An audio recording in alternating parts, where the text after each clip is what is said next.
The old Victorian house stood solemnly at the end of Maple Street.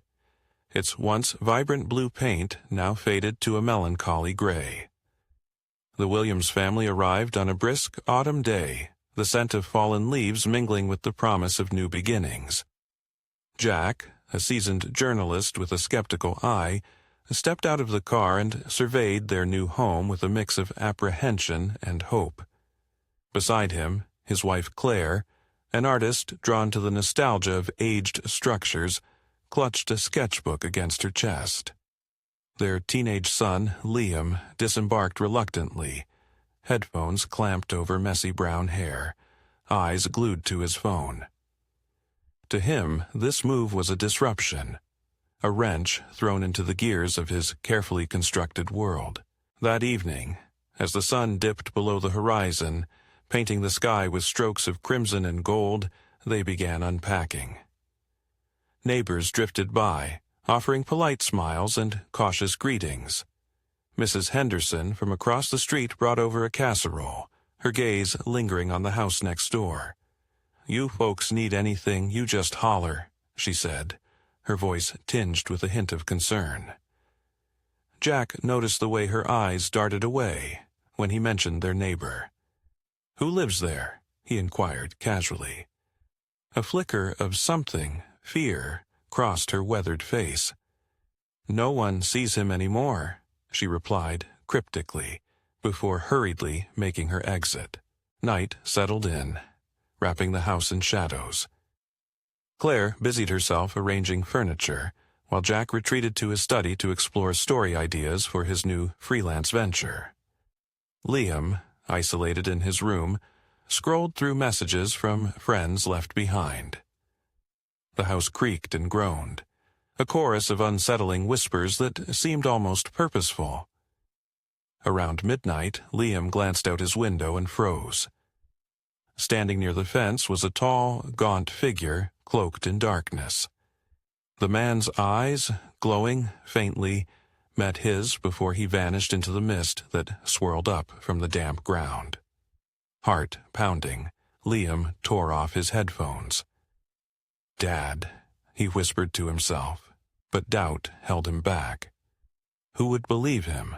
The following days unraveled like a frayed thread.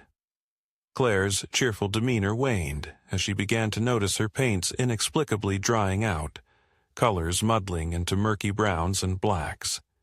Jack's skepticism eroded with each sleepless night, plagued by disembodied footsteps echoing through the halls. Liam grew pale and withdrawn, dark circles etching themselves under his eyes. He finally confided in his mother about the figure he'd seen. "It's just stress from the move," she assured him, but her words lacked conviction.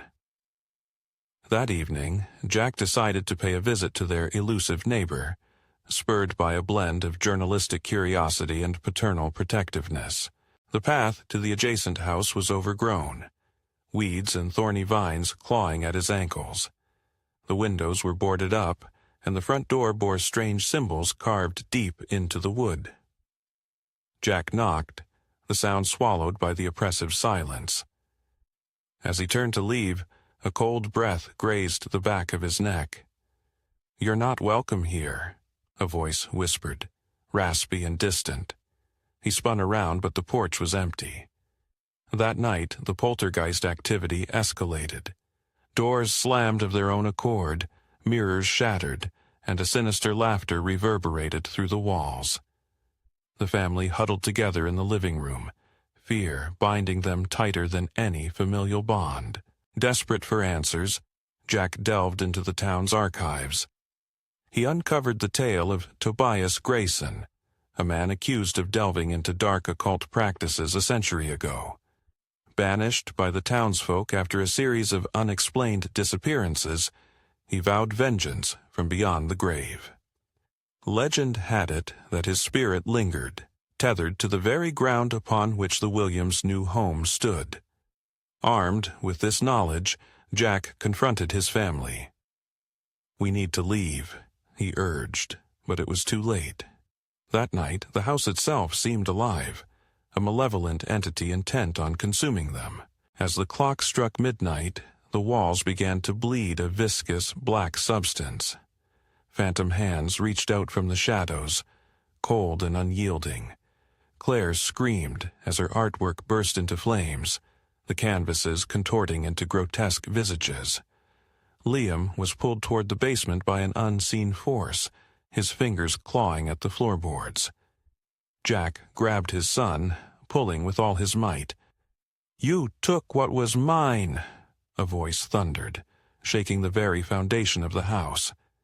"Now I shall take what is yours." The family stumbled into the center of the living room, encircled by a whirlwind of debris and darkness. In a moment of clarity amidst the chaos, Claire remembered the strange symbols Jack had described. "We have to break his hold," she cried.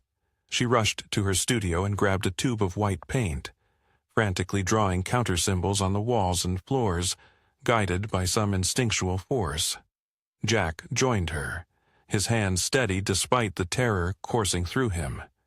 Liam, summoning courage, shouted into the void, "You can't have us. We aren't afraid anymore."